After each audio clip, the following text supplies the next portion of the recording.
Good morning, everyone. Good morning, everyone. I want to invite you to our March Regional Housing Forum. Thanks for all the folks who showed up. We've noticed a pattern after not showing up for 2 years that some people like to stay in their pajamas and have this experience. So we've got an equal number of people online.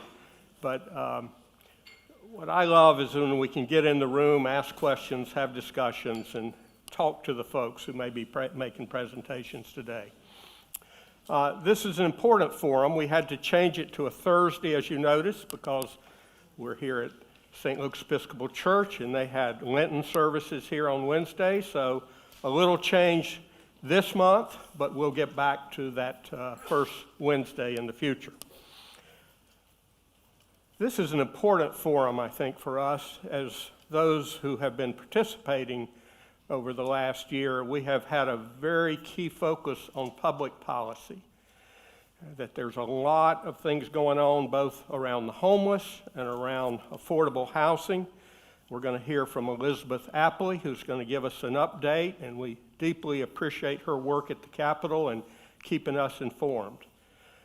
I would say the reason we've made some progress this year is because of you, that we've been engaged in ways that we haven't been in the past, that you guys are paying attention to the particular bills and making the calls and showing up. So first, I want to thank you for that. It really does make a difference. We're also going to get an update on the work of the homeless. And as you know, this is a regional housing forum. When we started way back in the mid-'80s, it was the Atlanta Housing Forum. But you realize very quickly in dealing with so many issues, whether it's food security or safety or certainly affordable housing, the homeless, that we've got to approach this in a regional way. So we've got some great resource people, including Jack Hardin, who's going to talk about the Regional Commission, which is that table that brings people together. But we're going to learn very succinctly why homelessness is an issue for all of us in Atlanta, in our region, and throughout the state. I think Elizabeth will give us some update on that. Now, I want to say we're starting a few minutes late today. It took me almost 30 minutes to go 4 miles from Decatur today. So transportation is an issue, right? And we've had transportation folks here in the past. We've had education folks here. We've had public health folks, because all these issues are interdependent and interconnected. So I want to begin by asking Elizabeth Apley to come up and give us an update, and thank you, Elizabeth, for being here.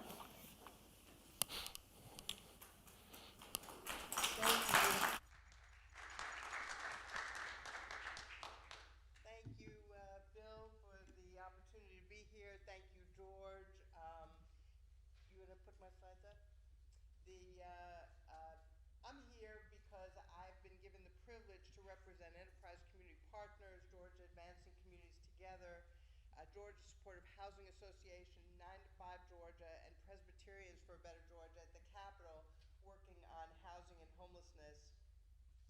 My goal in being here today is to update you on what's happening at the Georgia General Assembly on housing and homelessness issues in order to encourage and empower you to take action in these final days of the Georgia General Assembly. Today is day 31 of the 40-day session. Monday was the crossover day. That was the requirement, the official requirement for a bill to pass from one house to the other in order to pass as that bill this year. But we're entering the dangerous days when legislation is amended and it's all happening very fast, and there's good and bad out there to be addressed. We have new leadership, as you know, at the top in the House and the Senate, a new Speaker of the House, David Ralston, passing away, a new Lieutenant Governor, and we have 24% of the Georgia General Assembly is new. So power is diffuse and focused very much in the office of the governor. We have a $6.6 billion surplus this year, a second year of historic surpluses, in significant part because of the infusion of federal CARES Act and ARPA dollars to the state. So far, the governor has retained control of the expenditure of those surplus funds. He has allocated $1 billion for tax rebates to taxpayers. That's going to mean about $250 per taxpayer.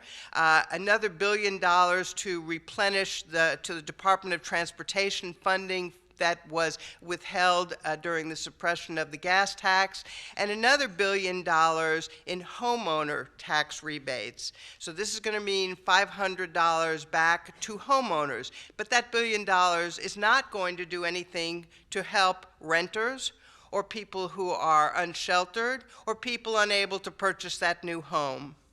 We have this year an unprecedented level of interest in housing as a result of the COVID impacts that have been front and center for us for 3 years, the AJC's amazing Dangerous Dwelling series and their work on researching these institutional investors that have converted a primary source of families to accumulate wealth, especially low and middle income families, and turned it into a profit center for hedge funds and trusts. And the governor, for the first time, Jack was just saying, has uttered the words workforce housing in Georgia. So House Bill 404, I need your help on this. This is the House leadership's Safe at Home Act, a response to the AJC series on dangerous dwellings. Georgia will, for the first time, join the rest of the country that has enacted a law like this 50 years ago to say that when a property is rented for a dwelling, it must be fit for human habitation. What's missing is the definition of what that means. People are going to have to go to court to allege a breach of contract, and of course the most vulnerable among us don't have access to the kinds of legal representation they would need to do that. So we want to incorporate a standard that all the rest of the states, including those in the Southeast, have adopted, incorporating the health and safety codes, et cetera. And there also needs to be a remedy articulated as part of the bill.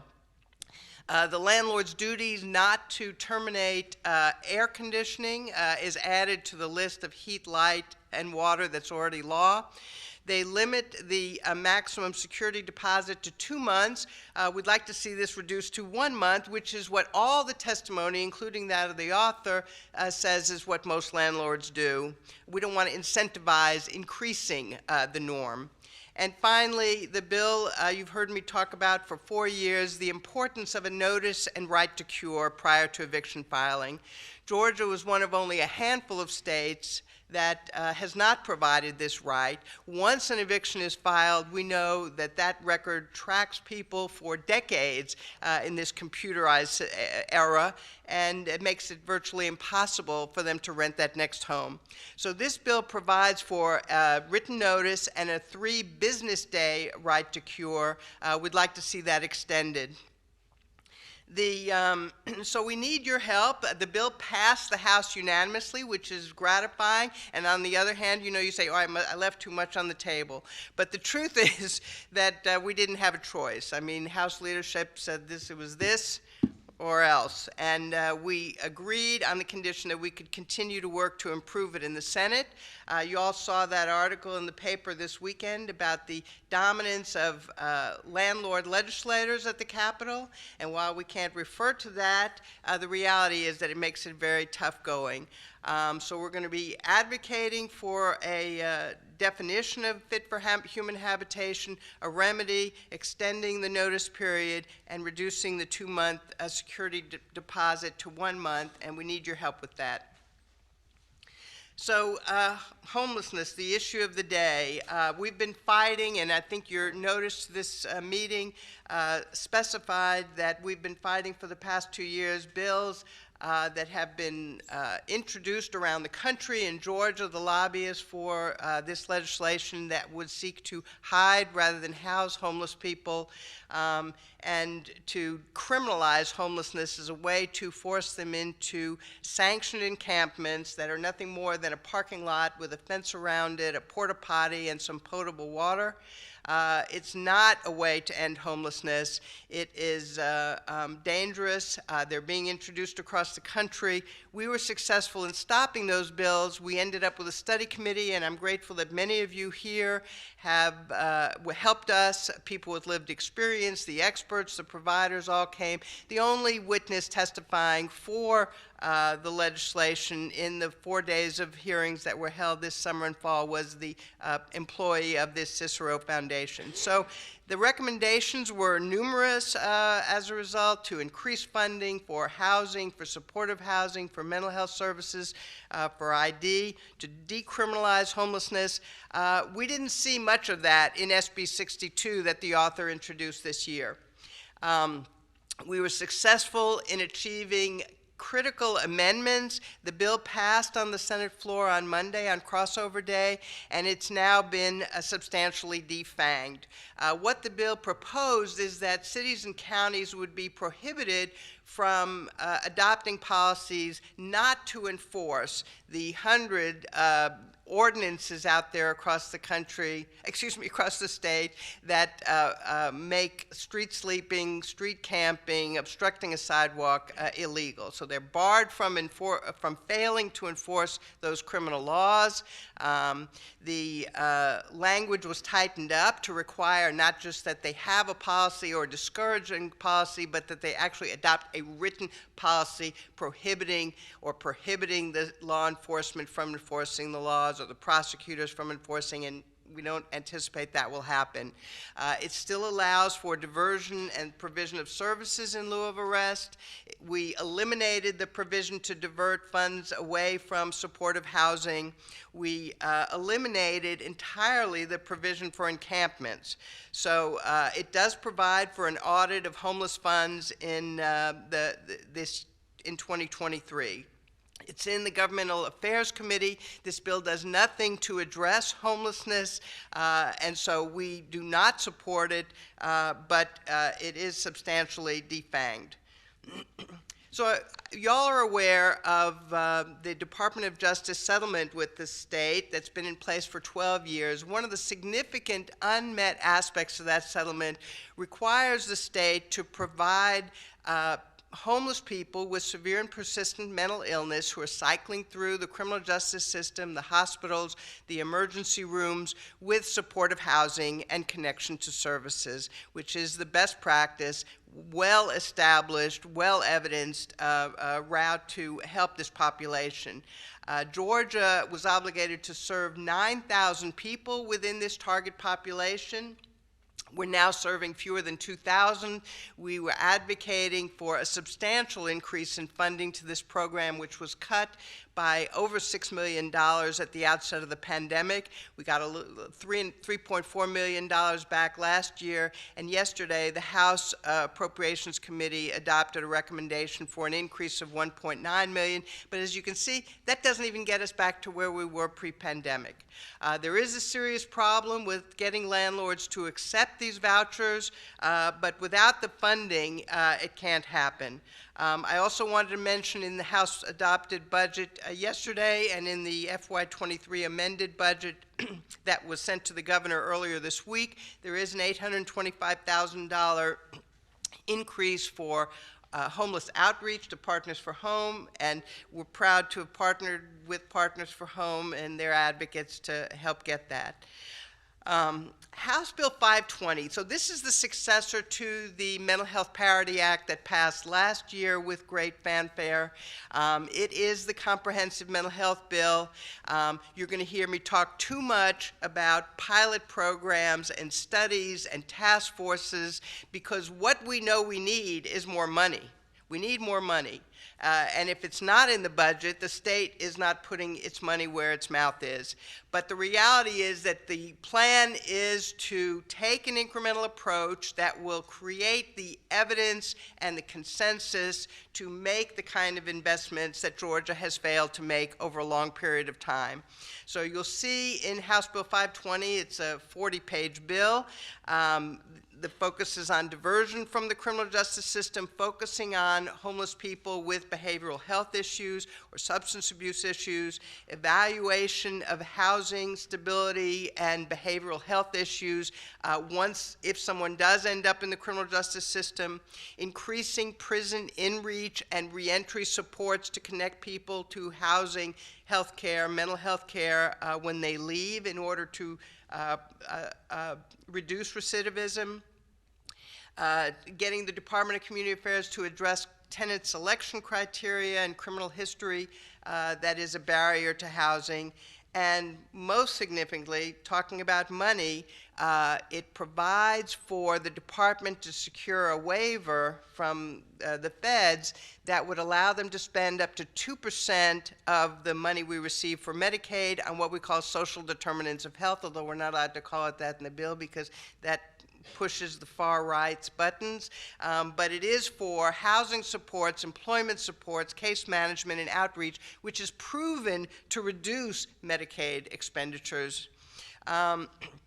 So the task force on homelessness, looking at the intersection with behavioral health, will be carried out by the Behavioral Health Reform and Innovation Commission, bringing together the experts, public, private, government, nonprofits, recommending ways to coordinate, to identify funding, to decrease the number of homeless people with behavioral health, and requiring a report by year end. I wanted to mention that there is a bill, House Bill 283, that would provide, for 1 year at least, a homebuyer tax credit. First-time homebuyers would get a 1.2% tax credit on the purchase of a home valued at $250,000 or less. This is in the Senate now, and it is partnered in the same bill with a measure that would reduce the taxes on manufactured homes, which, as you know, is a primary, like 20% of housing in rural Georgia is manufactured in mobile homes. Right now, they're being taxed both on the products used to construct the homes, and then again on the sales price. And so this bill seeks to eliminate that double taxation. House Bill 101, a very controversial bill. It is a Christmas tree of tax credits, some of which are very controversial, such as the vouchers for a private school education, taking money away from public schools. But it also creates a tax credit for Habitat for Humanity, capped at $10 million a year, focused on the zero-interest loans that they provide for single-family homes. And finally, you all have probably heard of the governor's creation of a rural workforce housing fund. He reallocated, it's not new money, he reallocated $35.7 million that the Department of Community Affairs manages for rural communities, for housing and community authorities to develop land in connection with large economic development projects, i.e. Rivian and Hyundai, to develop land, so to develop infrastructure that could be used for workforce housing. So I wanted to mention, y'all are probably aware that there is a predatory practice that has proliferated where wholesalers are focusing and preying on low-income, predominantly black seniors, offering them a few dollars to sign an agreement that they probably may not understand fully for a 40-year exclusive brokerage agreement. They're not interested in selling their house. They're inundated. We'll give you $1,000. This 40-year agreement ties them in. It even survives their death, results on a lien lien on their house. And so House Bill 471 was actually a bill brought by the realtors to address and eliminate or certainly curtail this practice. It came out of committee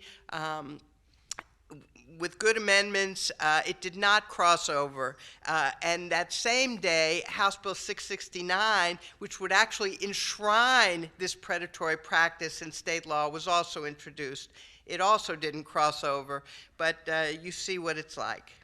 So there were other bad bills that you've probably read about that did not cross over.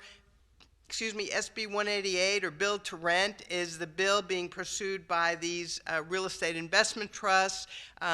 They're known to be predatory landlords. They raise the rents, high eviction rates, fail to maintain the property, fail to provide security, don't respond to tenants with complaints, and what they're looking for is a fast turnover in profit.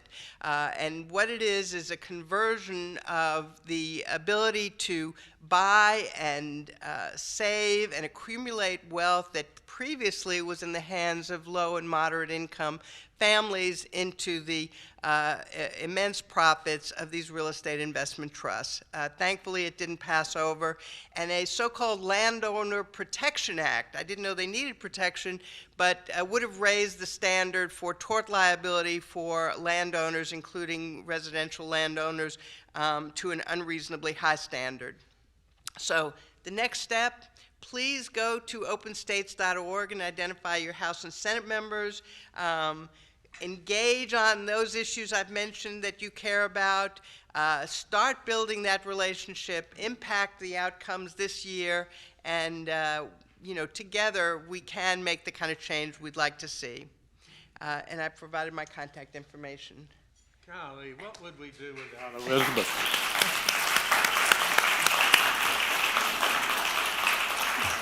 Now, during the introduction, I gave you guys a lot of credit. Right? Everybody took that credit. We feel good about things. We got some things done. We have some things on the table. Is there anything specific that you did not get from Elizabeth that you'd like to ask? Yes, sir. And tell us who you are. Elizabeth has helped Presbyterians for Better Georgia to organize Lobby Day, which is this coming Tuesday, March 14th, at Central Presbyterian Church. The church is right across the street from the state capitol, so it's a great place to come by at 8:15, get some coffee and donuts. Then we'll get another briefing on these legislative issues and actually walk across the street to talk to legislators. I hope you can join us at 8:15 on Tuesday at Central Presbyterian Church.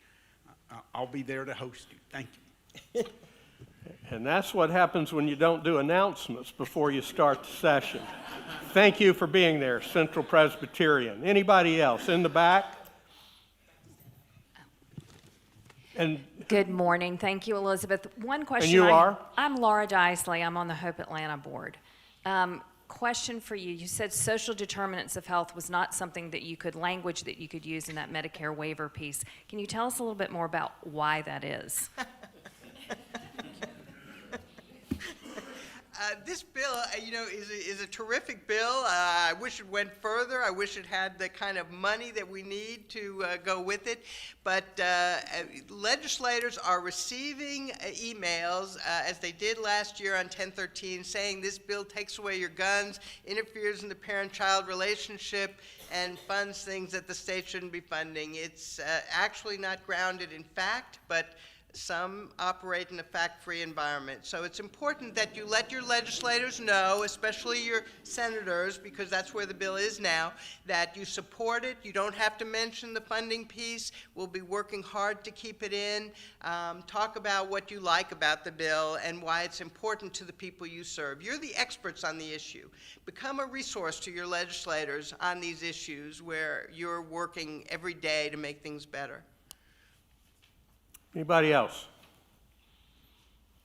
Let's thank Elizabeth for her tireless work.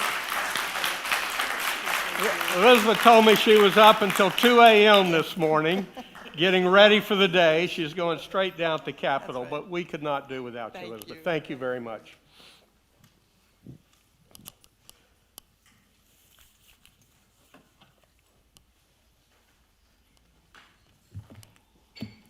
Yeah, show of hands. How many people are going to do something this week? You'll make a call, show up at the Capitol, call Elizabeth. All right, I set you up on that one, Elizabeth. A lot of folks are going to call you. You can go to the recording and hear this again. You can go there to find out who to call, where to show up, where committees are. So please use that resource. All right, we're going to move into an update. What I've asked Elizabeth to do is be very specific on what legislation is up and where we need to focus. I've asked Bambi, who is no stranger to us, from Georgia ACT. I've asked her to be here. And Bambi, I think a good way to start is, as we keep saying, this is regional and it's actually statewide. All the advocacy doesn't come out of Central City. It's got to come throughout the state. But say something about your work, why it's a statewide issue, and we'll begin with a briefing. Okay, great. Can everyone hear me okay? Is that on? Good morning. Dr. Bambi Hayes Brown, President and Chief Executive Officer of Georgia Advancing Communities Together, also known as Georgia ACT.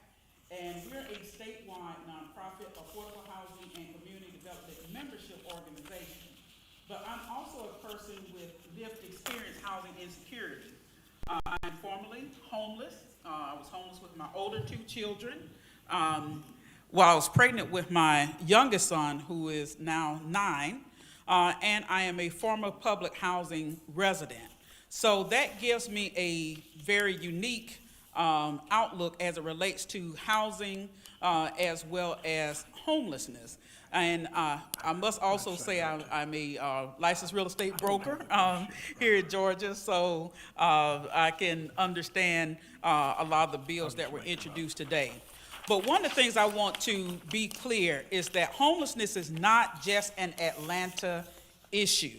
I know we hear that all the time, but as someone who is a native of rural Southwest Georgia, someone who travels this state frequently, there's homelessness throughout this state, throughout the nation. There has been an uptick in homelessness in your smaller urban communities, such as Macon-Bibb County, such as Valdosta, and even in some of our rural communities, such as Fitzgerald, Georgia. So that is something I just want to make clear. Even though in a lot of the rural communities, it may not be visible. It may be what we call hidden homeless, where people are doubling and tripling up.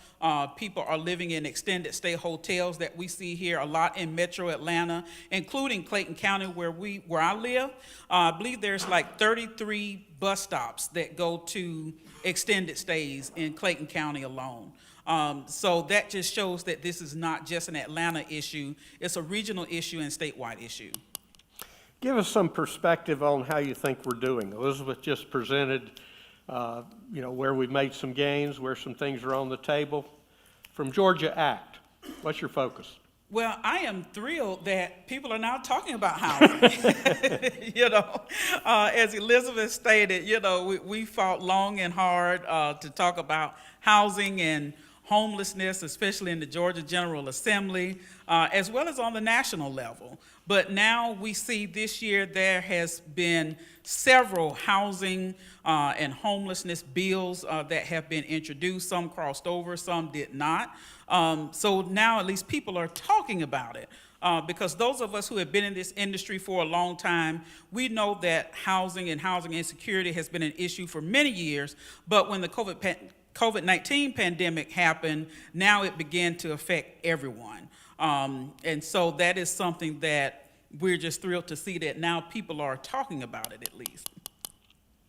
Let me just, I can ask her 1,000 questions, but let me see if you have questions for Bambi. Lived experience, works statewide, has been our advocate both at the Capitol and throughout the community. Questions for Bambi? Quiet group. All right, we're talking about it, but nobody's talking to you. Where's, okay, right over here. Let's get your mic. Tell us who you are, Michael. It's Michael Murphy from Cobb County. I would be interested in knowing, it's my understanding that the federal government has made a commitment for homelessness, specifically with a program called All In. And I was just wondering if you're finding any resource availability and support from at that level. There is funding that came down regarding housing and homelessness. Of course, our continuums of care receive some federal dollars, and as Elizabeth stated, some state dollars. The federal government also has implemented a federal renter bill of rights that has come down, and we're hoping that we can get a state bill of rights as well as a local bill of rights for renters. But for those specific programs, those are still coming out. I did have an opportunity to visit and meet with White House staffers back in November, and we'll be going back to the White House in about a week. A week from tomorrow, I'll be back at the White House and on Capitol Hill advocating for those dollars to come down to Georgia, because we do know that the local and state governments can't do it all, and sometimes we need those federal dollars as well as those private philanthropic dollars. So it takes a whole community-based effort, but I hope to know more once I come back from Washington, D.C. Question right over here. Rob Johnson with Home for Everybody in DeKalb. What are you seeing in some of these more rural suburban cities about our faith-based congregations, either independently or collaboratively, doing some homeless services? We've got some good but not enough stuff going on in the immediate Atlanta area, but in our admittedly more conservative part of the state, is the faith-based community starting to take on more responsibility itself? Yes, it is. And really, the faith-based communities are the bedrock in many of these small rural towns, as well as the smaller urban communities. And they're doing these work with homelessness on shoestring budgets. And that is something that myself, Georgia Act, we would like to see, is more resources to go to those small mission-led organizations that are doing the work on the ground, because they are woefully underfunded. And it brings to mind Valdosta, the South Georgia Partnership for the Homelessness, and Reverend Ronnie Mathis, who is a pastor of a church in Valdosta. And they have been, the congregation has been great by raising money to shelter people, to feed people, to put people up in hotels, to replace items when people have gotten evicted and their things have been put out, and also to put their items in storage. So the faith-based community is really the bedrock, and we really don't have to even go into the smaller and rural communities. One of the examples I always give is the Beloved Community Development Corporation that's right in the Pittsburgh community. They have a day shelter, and the only thing they need is $1,500 a month to be able to run that day shelter effectively to help people who are living in bandos. So those are people living in those abandoned homes where it doesn't have any electricity or anything like that. So people are able to actually come over, take a shower, get food, charge their phones, watch television, do things that we all like to do and have some sense of normalcy. So the faith-based community has really, really stepped up. We would like to see more of a collaborative effort and those best practices as well as resources to those faith-based organizations. Excellent.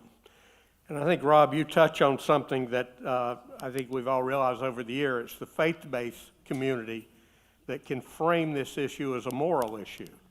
Often at the legislature, we're walking to, who can make money, and we're going to shift that around on this. As a faith-based community, we can hold this up. as the right thing to do and what we're called to do.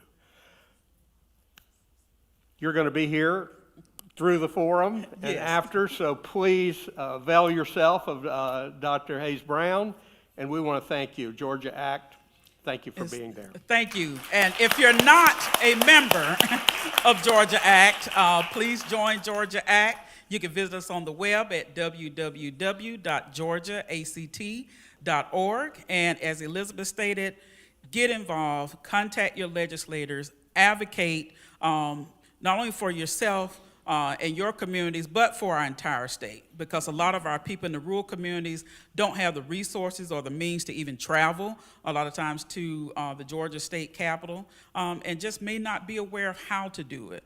So please help us do this work. Thank you. You know, a good executive director never misses a chance to pitch their organization. In the small print in your program, it meant that you are going to join ACT now and get active. So you've got a big group here. Thank you so much.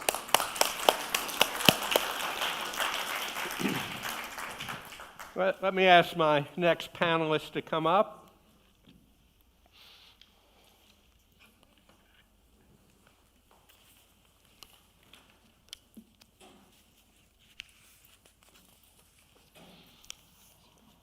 Thanks for being here. I know you got a lot going on.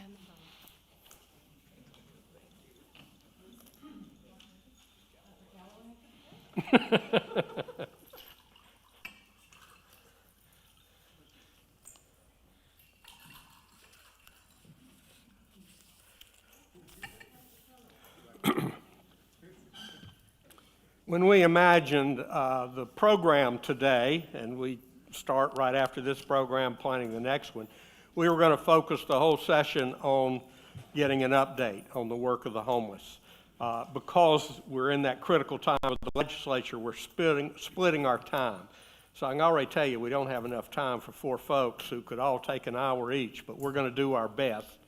I want to thank Jack Harden, who is the chair with Shirley Franklin of the Regional Council on Homelessness, Catherine Vessel from Partners from Home, Raphael Holloway from Gateway Center, and Barbara Coleman, somebody we may not know in the room, but I've asked Barbara to come here from Henry County to give us some perspective. So I want to thank the panelists for being here. Jack, let's start with you. I don't know that we'll go in that order, but I'll start with you. For the uninitiated in the audience, can you tell us the role of the Regional Council on Homelessness? What happens there? So the Regional Commission on It always lights up when Jack gets ready to talk, you know. So. The Regional Commission on Homelessness is an outgrowth of a study commission that Shirley Franklin asked the United Way to form back in 2002. In classic political bait and switch, we committed to a 120-day study to come up with some recommendations to the mayor of what to do about homelessness. And one of our key recommendations was it's a regional problem. It's just not an issue of the city. And there's an interrelationship between the homelessness experienced in one jurisdiction versus the other.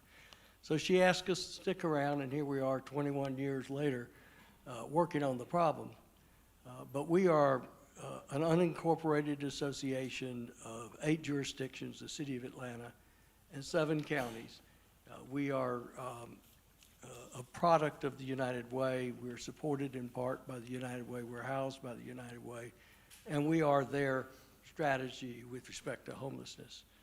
And primarily what we try to do is hold up best practices, provide fora for people who are addressing these issues to come together, share information, coordinate, cooperate, and we try to raise money, which we then re-grant to workers in the field.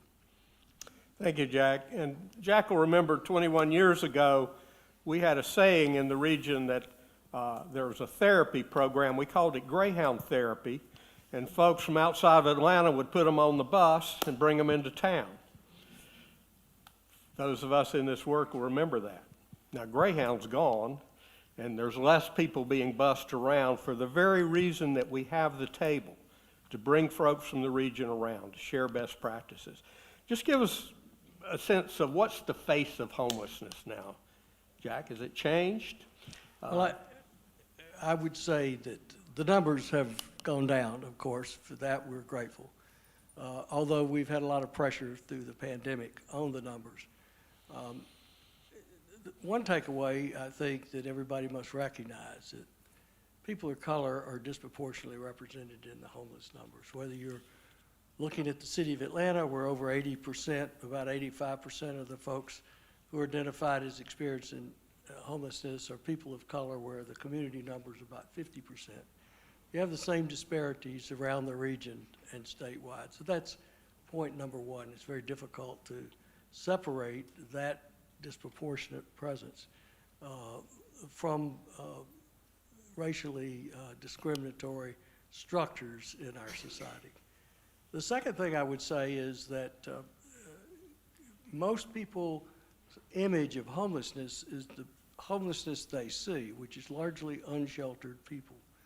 But to use Bambi's phrase, there's a lot of hidden homelessness, and particularly outside the city,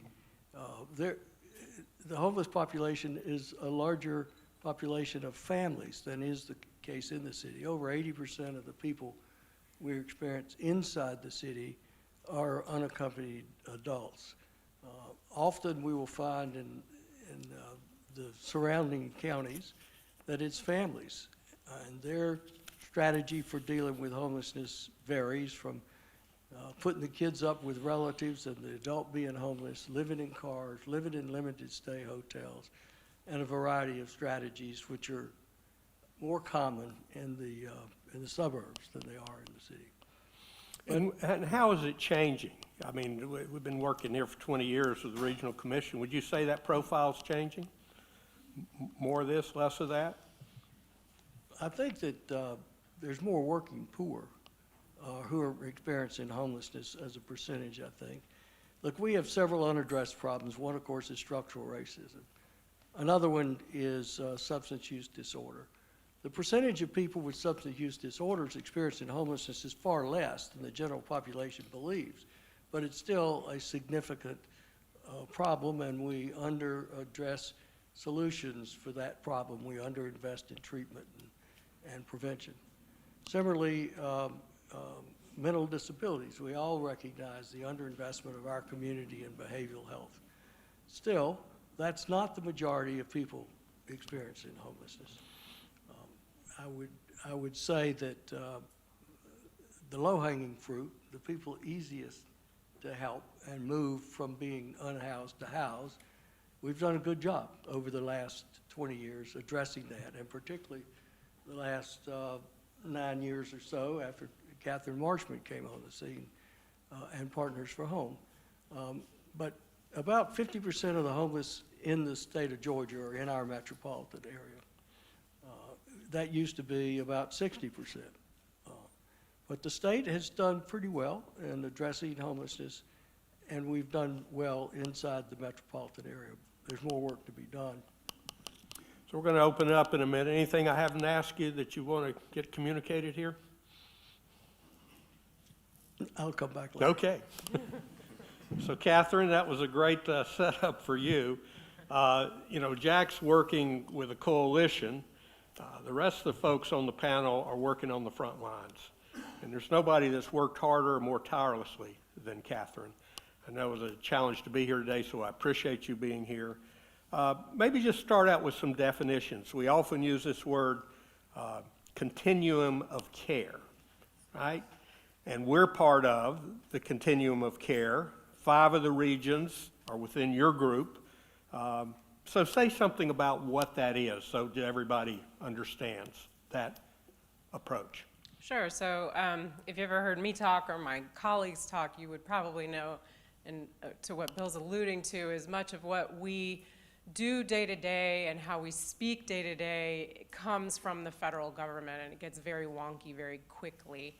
And to that end, a continuum of care, and if you're a service provider or in the social service industry, you think of what a continuum of care is, and you think naturally about sort of the continuum of supports and services that someone would get who needs resources and assistance. But in our world, a COC, we also speak in acronyms all the time. So in our world, a COC is a term of art from HUD, from the Department of Housing and Urban Development. And there is a specific funding stream that goes to COCs, and it's specifically through HUD, and it is specifically for homelessness. And nowadays, comparatively, it was different years prior, but nowadays, that funding from HUD through the COC funding stream is specifically for housing, primarily. Supportive housing, rapid rehousing. It does not pay for things like emergency shelter and other sort of crisis intervention services for someone while they're experiencing homelessness. So some years ago, HUD said they felt like it was really important for us to use this limited, scarce resource to prioritize housing with our funds, i.e. HUD's funds, so that we can end people's homelessness. So, to that end, in addition to sending that money down to local communities, HUD found it to be incredibly important to have what they call a lead agency, or interchangeably we call it the collaborative applicant. And in some communities, it could be a government entity, and in some communities, it could be a nonprofit. And in Atlanta, we have Partners for Home, which is a separate standalone 501c3. Some people confuse us for the city often.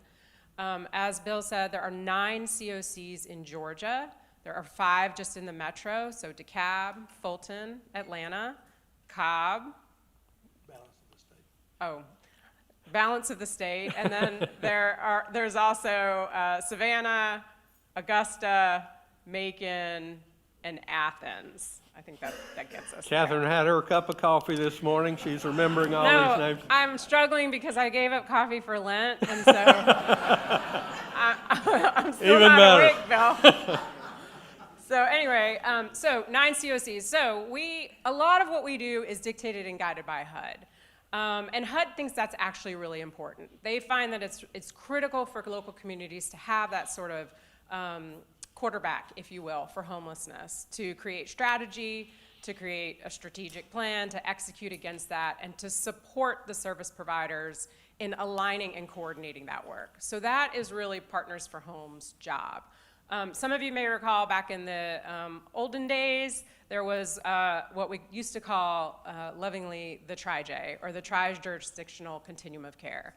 And that was the makeup of Fulton County, DeKalb County, and City of Atlanta.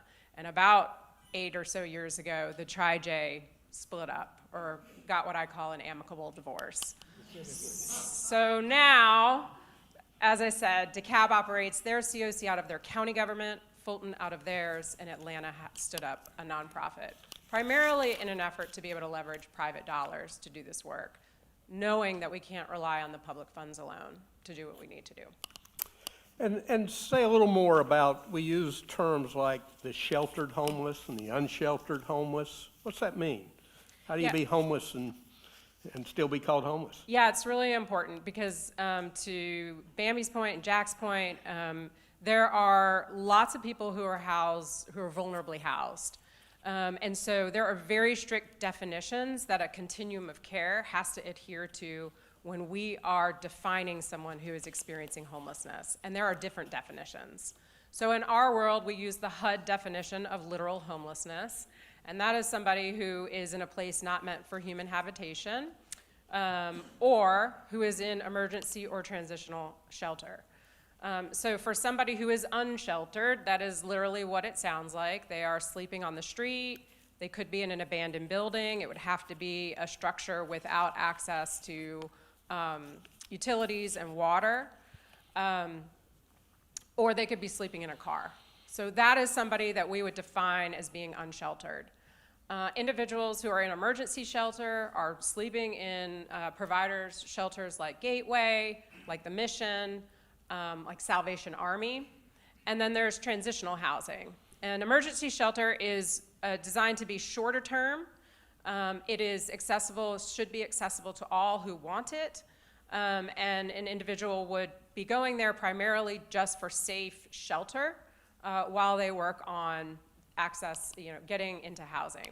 Transitional housing, as we define it, is really designed to be more programmatic focused, longer term, 6 to 12 to 24 months. really heavily focused on programming and supporting an individual, and then ideally moving them into housing, permanent housing from transitional housing. And then from there, we look at subcategories of individuals experiencing homelessness beyond just the sheltered and unsheltered, although we define them very differently. Someone who's unsheltered is going to be more vulnerable than someone who's in shelter. But subpopulations like individuals who are young adults, ages 18 to 24, families, so in a household with a minor child, are chronically homeless is a population that we pay specific attention to. That is a strict definition from HUD. Again, somebody essentially with a disabling condition, long-term, mental health, addiction, medical, and a long length of stay in homelessness, a year or more or multiple episodes. And then lastly, our veterans. So those are the 4 subpopulations that we pay very special attention to. We define them as being much more vulnerable than folks that are sort of episodically homeless, one-time homeless, who may be able to self-resolve on their own. You know, one of the things, we didn't talk about this, but I'm aware that in the legislation, at the legislature, there's a proposal to do a lot more auditing. Now, I'm assuming you're getting audited by HUD and Treasury and the city and the county. We're excited about more auditing, aren't we, Catherine? Tell us what we learned in the last couple of years, because we put a lot more money on the ground. You know, what's working and not working out there right now? What should we really be focused on? Let's support that. Sure. So there was a book that came out in the spring of 22 called Homelessness is a Housing Problem by Drs. Clayton Aldern and Greg Colburn, professors out on the West Coast. And I encourage all of you who are interested in learning more about this issue to pick it up. It gives some great history, some great context. But essentially what their research resulted in is it really confirmed what we already knew, which is homelessness is a housing problem. And what they did in this research was they tested beliefs about the drivers of homelessness, all the things that we assume are causing people to become homeless, i.e. mental health issues, addiction issues, poverty, whether somebody has access to public assistance money, weather, right?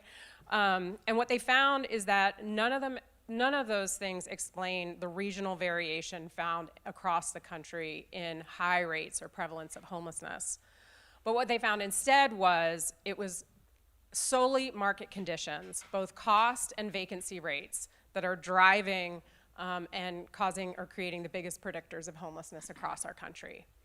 And so to that end, what we have found, particularly as a result of COVID, where we were able to access large amounts of investments, both from the public and private sector, to coordinate those investments in an aligned way, rather than what we had historically been doing with investing both public and private dollars.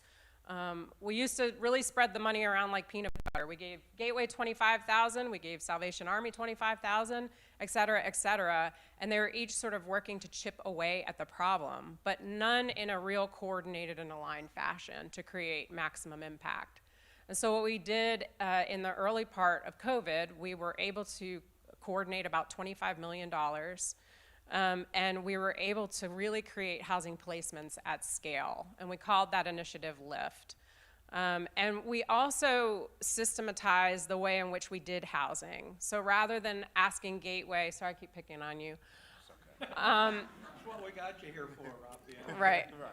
Rather than asking Gateway to, go out and do all the components of housing 20 people, finding the units, paying for the rent and utilities, working with the tenant, providing the services, we went and tried to systematize that. So we hired one agency, and their entire job was going out and finding the units. We had to use incentive fees and landlord incentives to get those units online and make them accessible for our tenants who have high barriers.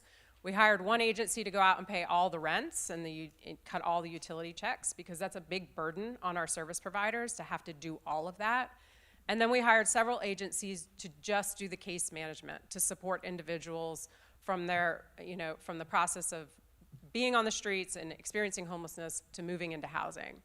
And so we found that that really created an efficient system for us to be able to create housing at scale. And what resulted was us being able to house about 800 households over the course of about 6 months. And we saw the impact of that housing surge, which was an immediate reduction in our overall numbers of people experiencing homelessness in our 22-point time count. So we believe housing works. And I think what's not working right now, we're attempting to replicate that through Lift 2.0 with another large coordination of investment. And we're stalled out at the moment. And why it's not working is because we can't find the units.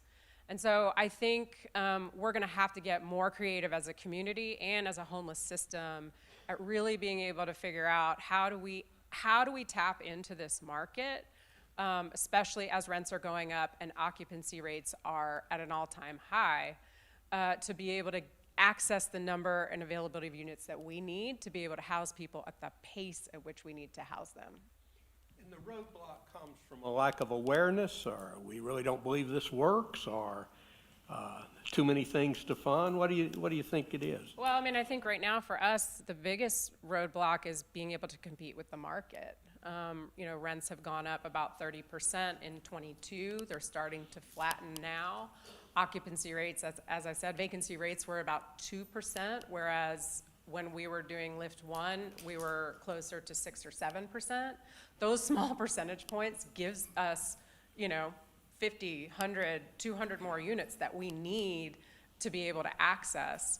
Some of the other roadblocks are, some of the things we all know, which is if you're a landlord and you have the option to house a market rate tenant who's walking in off the street, or you're going to house a client who's literally walking in off the street, who's been sleeping under a bridge and might have some mental health issues or other challenges or barriers, has a crappy criminal record, has terrible credit, who are you going to choose to rent to? And then on top of that, one of the other things that we know is working is creating investments in partnership with our public partners like Atlanta Housing, who I see in the house today, and the county, to be able to build more units of supportive housing and integrate that housing within affordable housing developments. But one of the roadblocks there that we're experiencing right now is real NIMBYism. We are going into some communities, and some communities love it, and particularly when it is integrated, it's mixed income affordable, and they know that, firefighters and police people and teachers are going to be living next to them, and okay, I could handle the 5 or so homeless folks that might be in the building as well. But when we go into a neighborhood and we're talking about 40 people in one building who are experiencing homelessness, we're seeing drastically different responses. And, it's cloaked in things like increased traffic and, concerns of safety and things like, stating that brand new housing for people who's homeless is not dignified because the units are too small. But we know what the real issues are, right? And so those are, we use that word all the time, NIMBYism, but I don't think we really take it to heart. And when it does come to our neighborhood, I think the question is, how are we going to stand up and how are we going to respond? And the reality is it hasn't been pretty for us. It's something we've talked about a lot here, the NIMBY effect. One of the reasons that I ask these questions about give us a profile of who the homeless is the social media would make us very afraid. It would have the worst case scenario of a person that we would be afraid to have in our neighborhood. We're going to come back around. Anything you need to tell the group that I hadn't asked you, Catherine? No, I'm going to defer to All right, Raphael.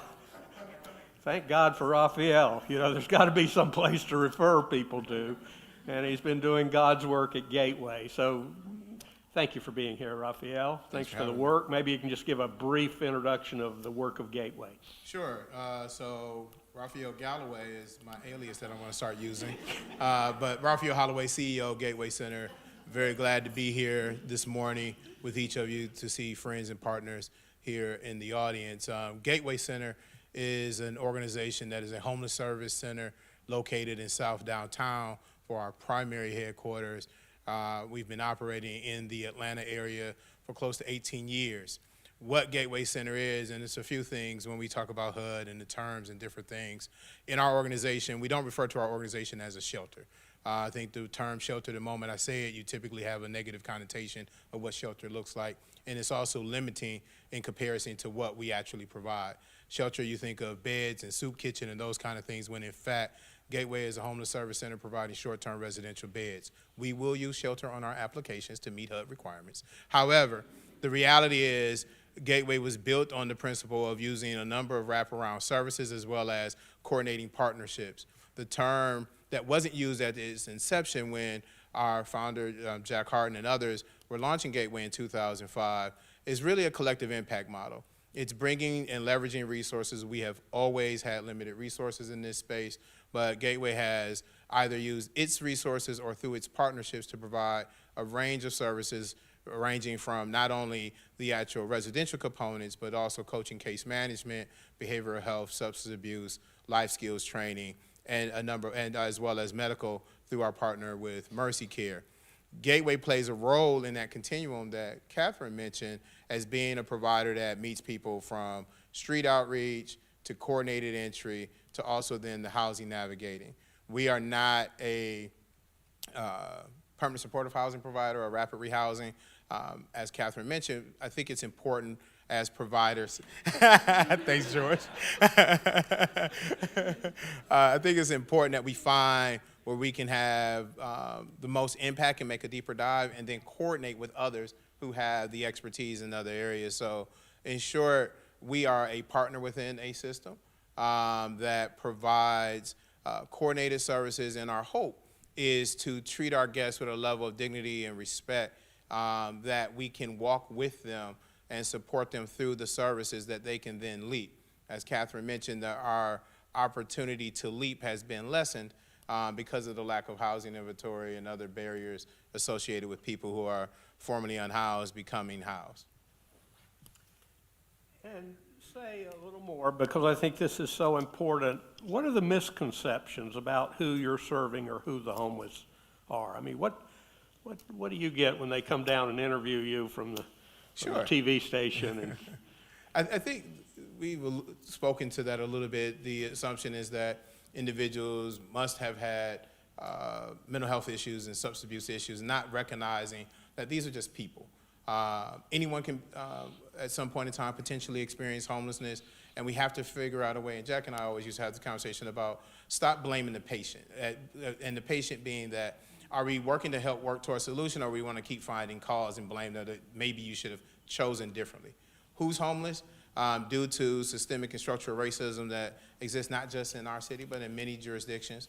Our population is primarily African-American men, and it's disproportionate as it relates to the statistics when you look at the citizens of our city as well as metro area. But who do I see that come are people who just want an opportunity, people who just want a chance to be stably housed. We know that housing is a right and not a privilege, but that's how it's oftentimes treated. Often we know that housing is health, and many of the individuals have had health issues that have caused them to lose their housing.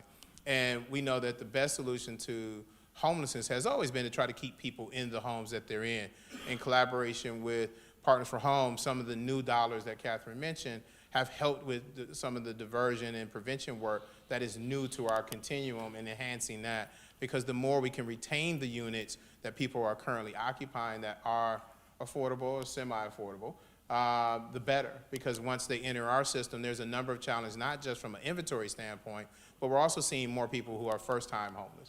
And then they won't necessarily meet a number of the criteria that are set for populations that are being prioritized. And so that becomes very, very frustrating for a number of people.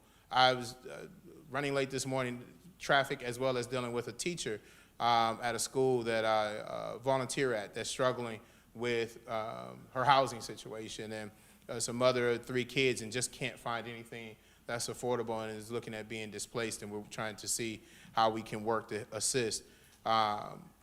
Again, the who, it can be anyone in this room.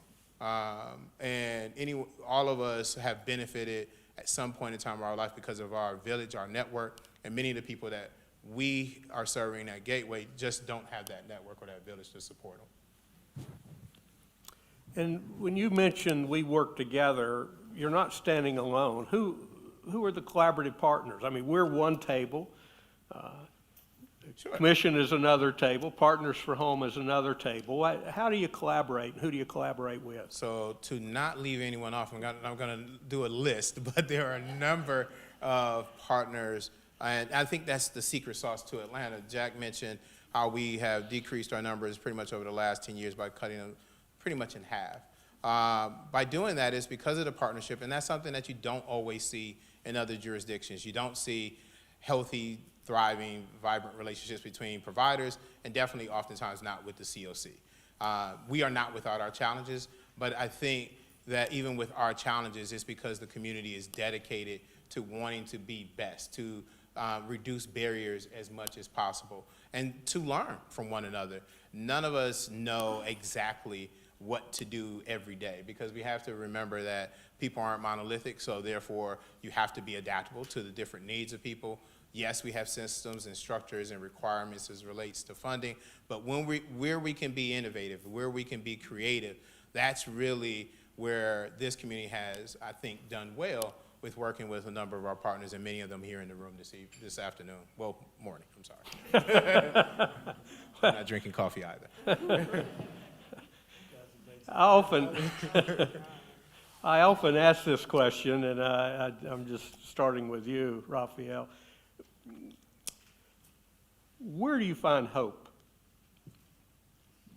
Where do I find hope? Honestly, for me, I find hope in the conversations I have with those that we serve. I think that an opportunity that we have, and we've been growing this on our board, we have a person with lived experience. We have the people with lived experience advisory council that's been started by Partners for Home. The hope comes from the people, for me. If the individual that's going through this experience of being unhoused, potentially having been unhoused for 6 months to a year, if they can remain positive, optimistic, and be willing to trust in us and the services that we're providing on a pathway to homelessness, to being housed, then I think I have to be hopeful. Yeah. So I draw from the spirit and the energy of the people that we serve, but also the people doing the work. This is not easy work. So for my colleagues, not only that we employ, but also that we partner with at other organizations, they're also going through different things. We talked about the working poor, and many of our organizations, the pay that we're able to pay with the growing cost of rental costs and the wages not increasing is also impacting the nonprofits that are also doing the work. And so it becomes very frustrating when you have scenarios where the guests that we serve have access to resources and subsidies that people who also in need that are providing the service can't access that same resource. So you draw hope from people caring and loving on people, and knowing that in each of those instances, you realize that it can be done. We just have to continue to want to do it and be committed to it, but also have forums like this where we can share those experiences so that people can believe that they can be hopeful as well and not turn away from joining us in developing more allyship and community that will allow for us to collectively deal with the issue of homelessness. The reality is our mantra at Gateway is everybody versus homelessness. And we promote that and push that because the reality is it will take everybody. There's not a single person that's going to be able to just cure this issue. But as a community, if we decide that this is what the standard of housing is we want for all people, then I think we can create that, and we've seen that occur, and we can then model that and create more buy-in versus being critical of the biases and those things that do exist in community. We can demonstrate like, hey, this is where you want to be because we're doing something different, and we're caring and loving on and caring for our community and for people. Thank you. Mr. Gateway. Let me bring in Barbara Coleman, a new friend who's been out there doing the work. We're often trying to frame this as regional, and I think you're going to hear from Barbara that it sincerely is. Barbara is the director of Connecting Henry, but it's not just Henry County she's serving. Barbara, thanks for being here. Tell us something about the work in Henry County. Thank you. As he mentioned, I am Barbara Coleman, the Executive Director for Connecting Henry. I'm also the grant writer, the case manager, the marketing person. Seeing the whole team here, right? The whole team is here. Doing great work in Henry County. We are a nonprofit. We've been around for 27 years as of January of this year. And we are the Georgia Family Connection partner for Henry County. And I'm sure you're familiar with Georgia Family Connection. We work with the general population. Our primary focus will be on children and families for their health, for the protection, well-being of children and families. We do work in general before the pandemic, just working with families, helping them to stay in their home, helping them to stay housed. We work with very few homeless people at that time before the pandemic, and since then the numbers have skyrocketed. We help to pay rent, mortgage, utilities, major utilities, gas, water, electricity, to help people to stay in their homes. Because we are the Georgia Family Connection partner, we have lots of partnerships throughout. We have bi-monthly meetings where we meet with the other nonprofits, the faith-based, small businesses, the government, the school system, to bring about awareness of the issues that are happening within Henry County. And we just work to just collaborate, provide resources to those that are in need. Since the pandemic, the numbers have, as I said, drastically increased with homelessness. They are everywhere, and they are coming from everywhere. Henry County has been one of the fastest growing counties in the state of Georgia. Georgia, one of the fastest growing states, like the 4th in the nation. So I look at our homeless situation as growing pains. It's bound to happen. But now it's in your face. You cannot deny that homeless is there, whereas in times past, oh, we don't have homeless in Henry.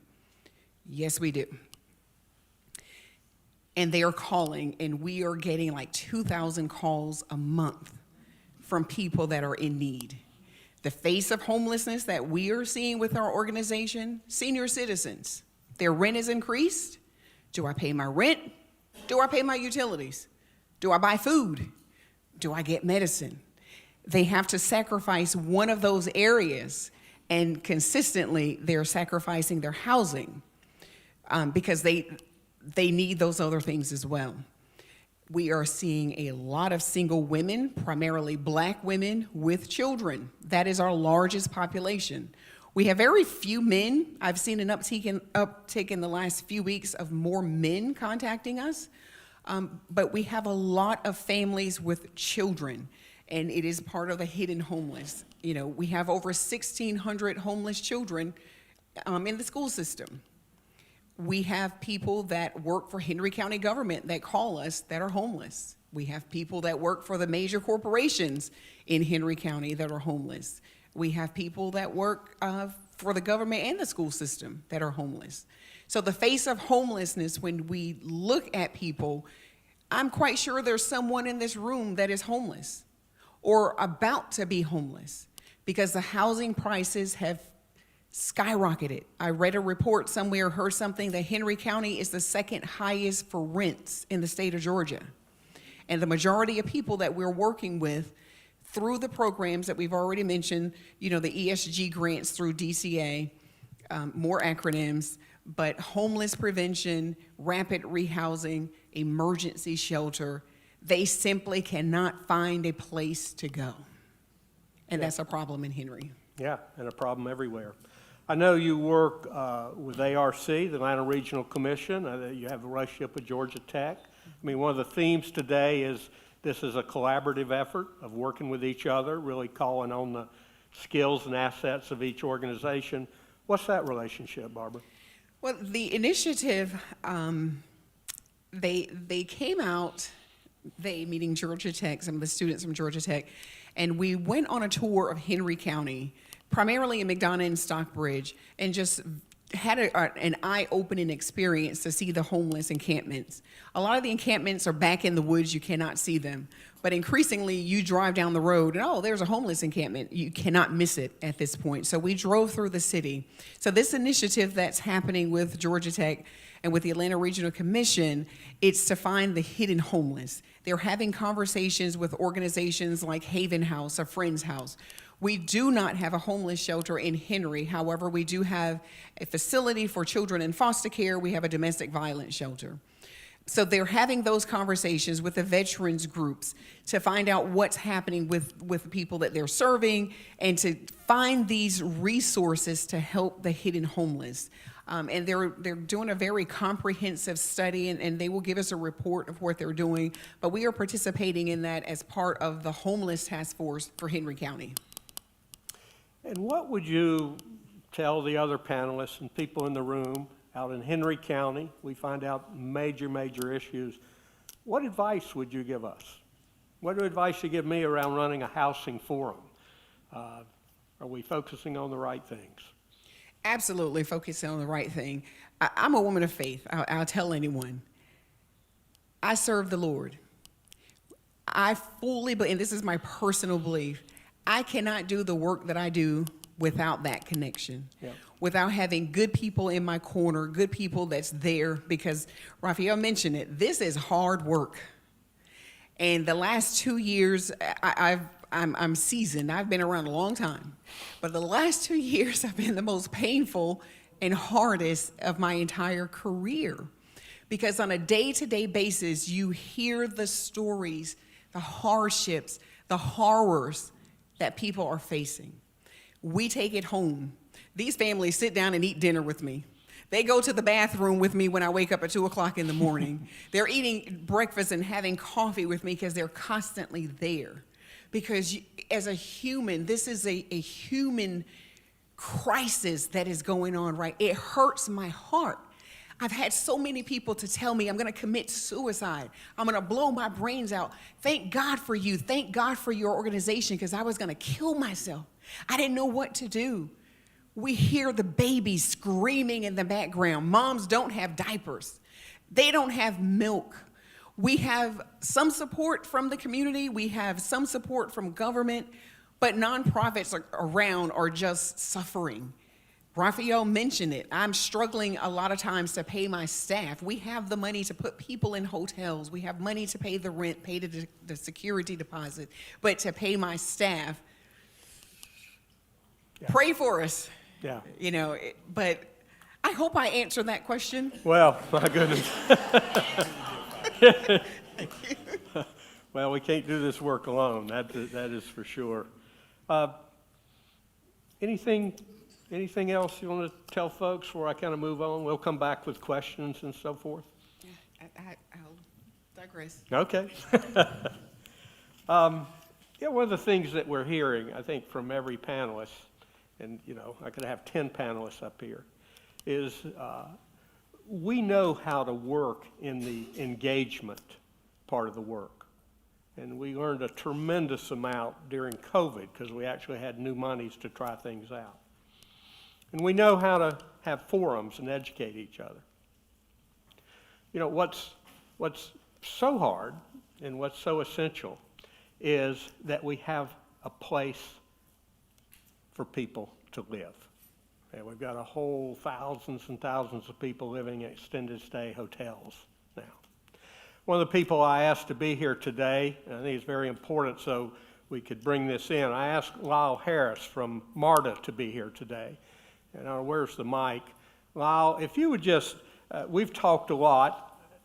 MARTA is our mode of transportation and the transportation that often folks on limited income will use.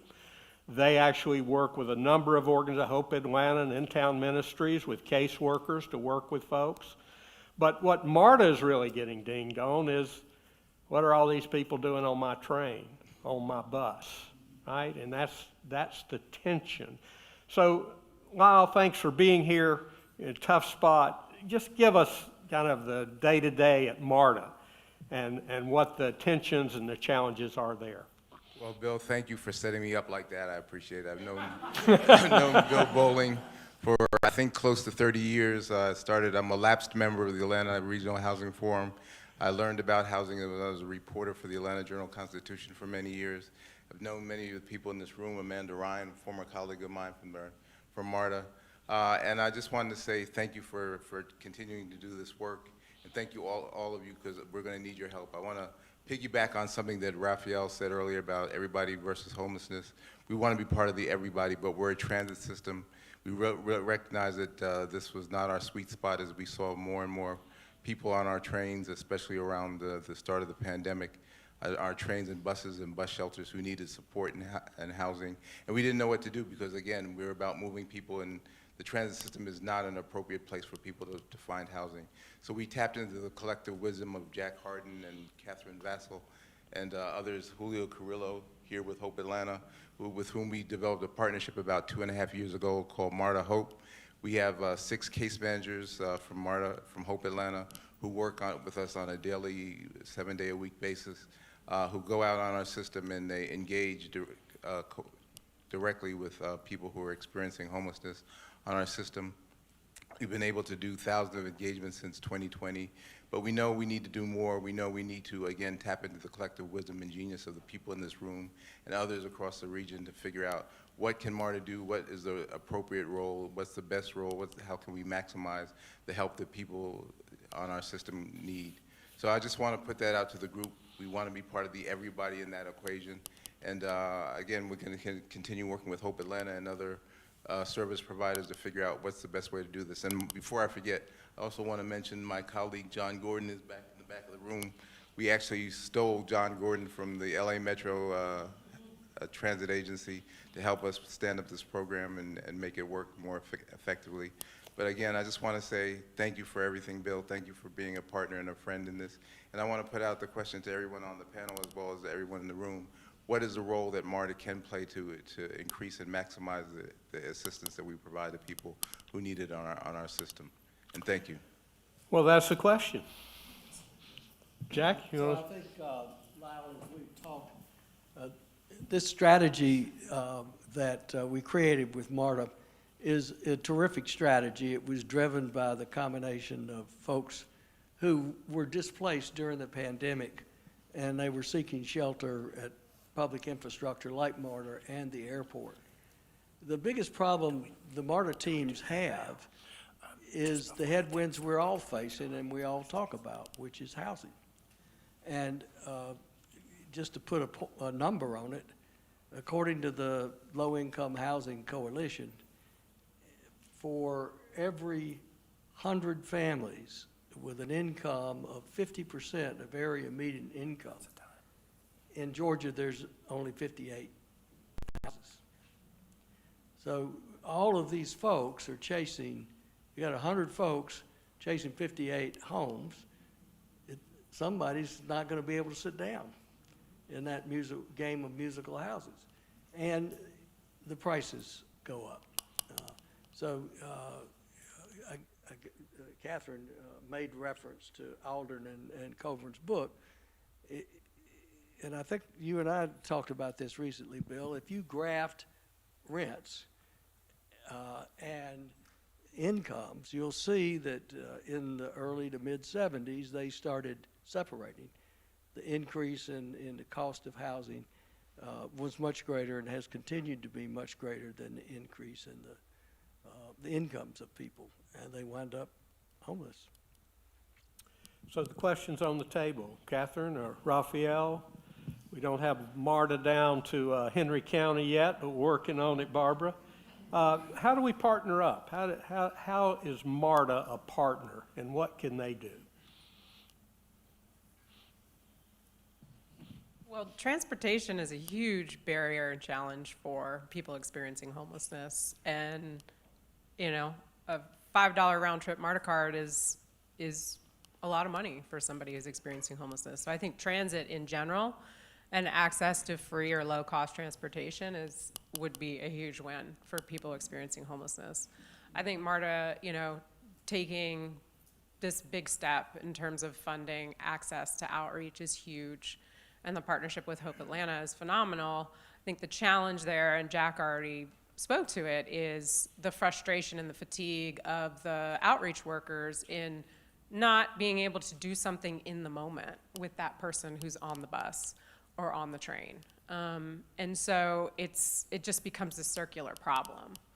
And I think, as Jack said, the point is we really need to be able to figure out as a community, as a system, And, you know, specifically related to MARTA, as MARTA looks to develop more transit-oriented housing, the question on the table is, will there be housing designated for people experiencing homelessness in those buildings? And I mean, we should be asking ourselves at every single turn when we build a new unit of housing in our community, is there a place in this building for somebody coming out of homelessness? And how are we financing it and how are we subsidizing it? Because that person is not going to be able to pay rent at even 50% of AMI rents. They're going to need rents at 30% of AMI rents. And to contextualize that from a numbers standpoint, if I am at 30% area median income as a single adult with no children, I'm only making $18,000 a year, which means I can only afford rents at about $450 a month. There is no place in Atlanta you can rent an apartment for that amount of money. So it has to be subsidized, and it has to come through our housing partners or our housing authority. It can come through the continuum of care, federal funding that can pay for those rents long term. It can also come through our partners at the State Department of Behavioral Health that have a specific voucher that Elizabeth just talked to us about that we are, you know, vigorously advocating for more of. And those are permanent subsidies. So it's not that that individual has to keep going back to the well year over year and asking for it. It's permanent. It's what we call the Willy Wonka golden ticket. The problem is we have to make sure landlords are going to take them. So that's a huge issue. So if you're building housing, are you prioritizing carving it out? It has to be codified, right? It has to be required. So all the units that we invest in have a 30-year land restriction requirement on them that gets recorded at the county. In the event that that building gets sold, you know, the unit will have to stay a supportive housing unit for 30 years. Or, you know, you require whoever is going to be managing that property to take vouchers, or you do both, which would be even better. So I think those are some real opportunities before us. Raphael, I know you work with Lyle and MARTA and take referrals. Questions on the table? So it may seem small, but it's important to people as people begin the process of stabilizing the access to the transportation that MARTA provides. So we use program dollars, and many organizations here would probably say they do the same, is investing in the MARTA passes, buying weekly passes and those kind of things. If there was a way to strengthen that relationship where there was maybe a level of discount for those rides and those dollars spent on MARTA transportation could be diverted back into programming in other areas, that would be helpful. There's a lot of power and ability to choose where you want to go. Oftentimes we present, well, you only get a MARTA card because if you have work or medical appointments and those kind of things, and that's not the ideal scenario. People should be able to take care of their business with the incentive, I guess, if you want to call it that, of the MARTA card, but really it's a chance just to get away, a chance just to see the city. We have a beautiful city, and people want to partake in that, and as you're going through the process, you're waiting to get matched with housing, the opportunity to just ride MARTA, see other components of the city, as well as attend to their business would be very helpful just a quick idea. I'm sure there's other things we could sit down and probably map out. But then also, I think there's some sensitivity training that we could do with the employees so that they know they're working with Hope, which I think is great. Are there other opportunities where people need to learn more about what's happening with homelessness, how to engage, if they're in their own communities and not maybe at MARTA? Because again, homelessness, as we have all shared, is impacting every community, and oftentimes I think people get frustrated. They don't know who to call, and so there might be a way that we could be a help to you and your colleagues in educating them on how to access our system beyond just the services that are occurring on the real. Thank you, Raphael. I want to bring someone else into the conversation. I invited my friend A.J. Robinson from Central Atlanta Progress here.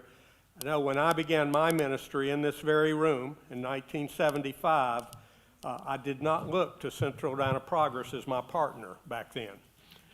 Over the years, what we've found is that we need everyone at the table. And we particularly need the business community, the convention and hospitality community at the table. So I've asked AJ here, because I know you're part of that equation. I'd like to hear what we're doing at Central Atlanta Progress. And also, I know Chris Womack is heading up a task force. So, AJ, thank you for being here, and thanks for your support. Thank you. Good morning, everyone. Couple things. Have you already talked about the legislation? We have. All right, fine. So I actually was on this incredible task force that. We didn't have anybody on the task force to give us the Yeah, it was a real lowdown, AJ. experience. What- It was a real experience last summer. But I mean, these people in this room are so much different from the folks that were in there. I know some of you may have testified there and learned it, but essentially what I learned that a lot of folks in Georgia really don't want to admit that they have homeless in their communities, but when they think that they have homeless, they also think that our Atlanta metro area is getting all the state money, and to solve that problem, that's another issue.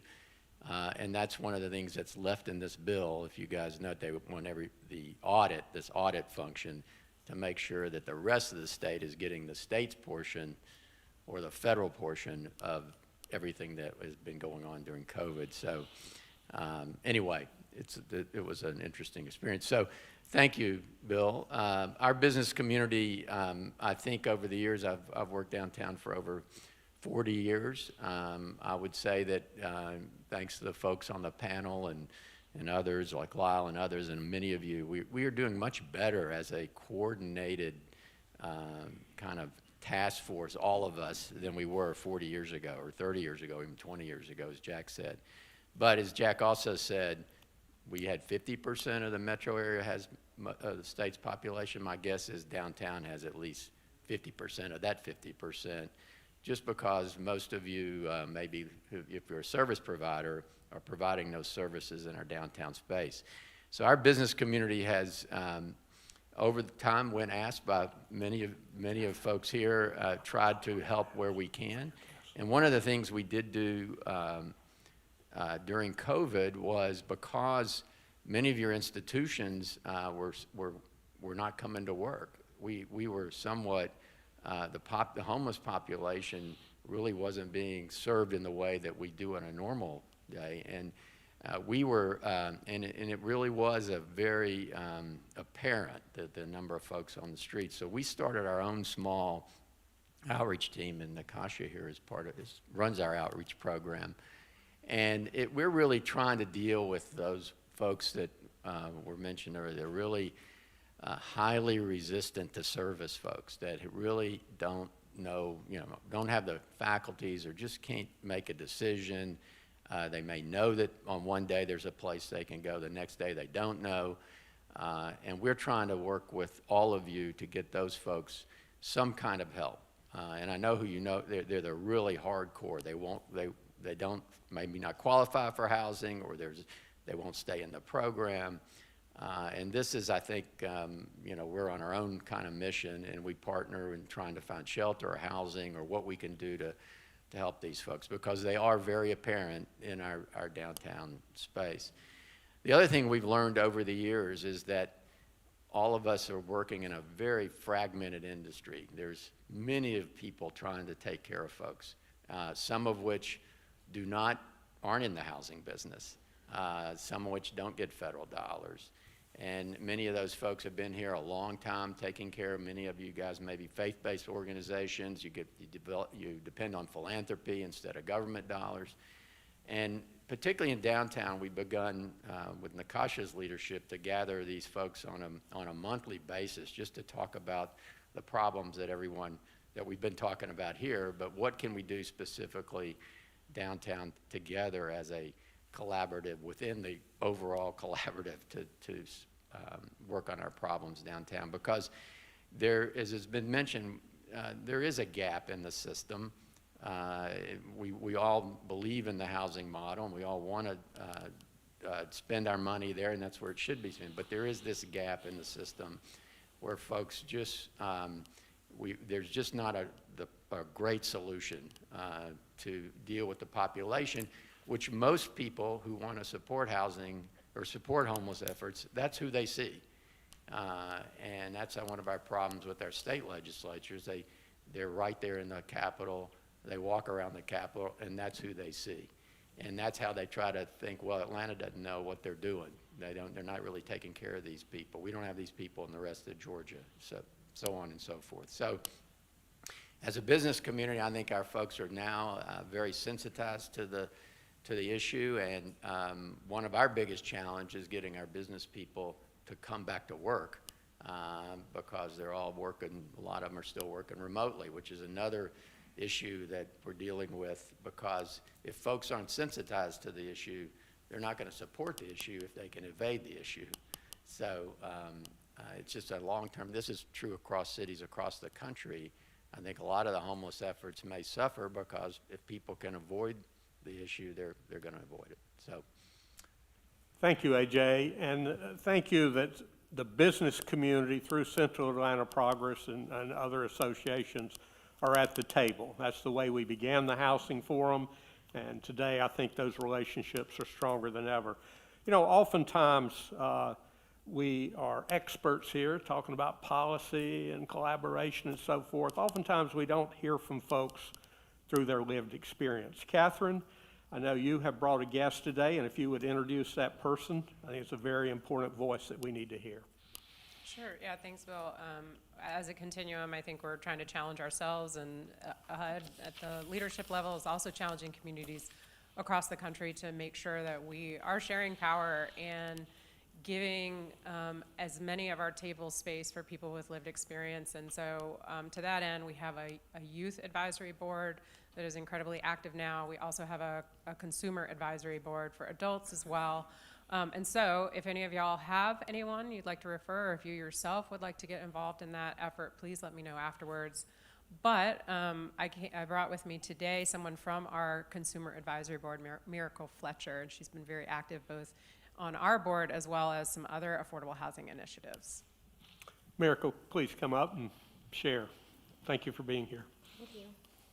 Hello, good morning, everyone. I just want to take the time to say thank you for being here. My name is Miracle Fletcher. I am a native of Atlanta, Georgia. I started this fight in Trusted Tree Villages Apartments in Grant Park, organizing and advocating the tenants there. From there, I have moved on. I'm the newest City of Atlanta Housing Commissioner, representing districts 1 through 4 for low-income residents. The panel has been amazing, and all of these things have been informational and very, very informative about issues that we're facing. Just a person that, from advocating in Trusted Tree, we use our voice, me speaking out, empowering, finding out what our HUD rights was, and we started organizing and reaching out to Housing Justice League. And I've just been advocating and organizing around the city ever since then. But a lot of times we see data reports that speak to the data and the statistics and the numbers. But a lot of times, like we heard everyone say, like, what does homelessness look like? My experience has been, I've been discriminated against because I don't look like I just came from, under a bridge, or I just, was eating out of a garbage can, because that's what normal people that have not experienced a lived experience of homelessness, or if they've not had a family member or a friend that has actually dealt with it, don't really know what it looks like. So I think that that's one large thing that I guess all of the organizations and all of the nonprofits and us as individuals in our community, whether you sit on the board in the NPU or if it's just at your school, if you're a parent, reach out to people, share resources, share knowledge, educate people about legislative laws that are being passed. But a lot of times I've seen, just from going through the lived experience, from advocating in Trusted Tree, using my voice, speaking out. I was featured in AJC Dangerous Dwellings, which highlighted a lot of the maintenance issues. So my fight started with addressing, I guess, concerns that came from lack of having tenant rights. Lack of rights to be able to go to the courthouse and get assistance when you need legal advice. We found out going out canvassing from Trusted Tree to Forest Cove and other, not just subsidized housing, but just market rent apartments also. A lot of people are not aware of their rights. A lot of people are not even aware of the eviction process and how you answer a warrant. So just those small things are things that are very, very, important in educating and basically trying to end homelessness or addressing people that are unhoused. And a lot of things is accountability. I just want to say that. We hear a lot of times about funding, federal resources, and how nonprofit organizations, private companies, and businesses are all receiving funding for housing.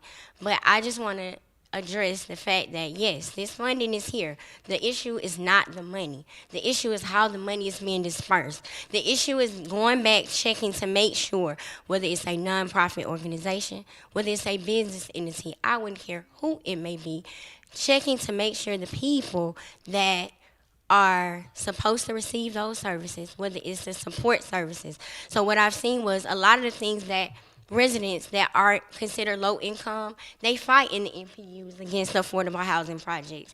And yes, we all know that some of those statements that they may make are racist and classist, but nevertheless, their concerns of safety, their concerns of being able to have a livable and enjoyable community are valid. And I can even say that because I'm a low income person. I would be one of those people that they would be referencing this for. No, I don't look like it from the way that I look, but I fall in that category. So addressing those issues and then actually having accountability in place, even from Partners for Homes, Gateway, any other agencies that's getting the money, because I'm here to tell you and everyone here that the funding is going out. The plans are beautiful, but the people, the unhoused, the people that are under the HUD-McKinney Act, even some of the people that are living in some of the transitional hotels, even all of these services, they're beautiful. But the people are not really actually getting those support services and those wraparound services to ensure that they are not going through a repetitive cycle of a system of continuous homelessness or continuously being unhoused. Because the main piece of everything that I've seen from me being, I was homeless from January to November. I just became housed in November. So these things that I am saying are from my very recent lived experiences. So please, I beg each and every organization, financial partner, whoever it is, go out, really ask the people. And I'm not talking about just data that we put in a computer.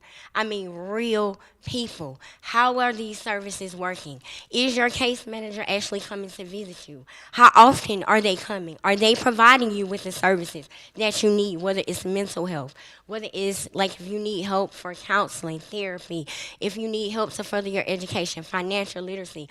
All of these things are very imperative in us addressing homelessness, housing. You cannot address or keep giving funding.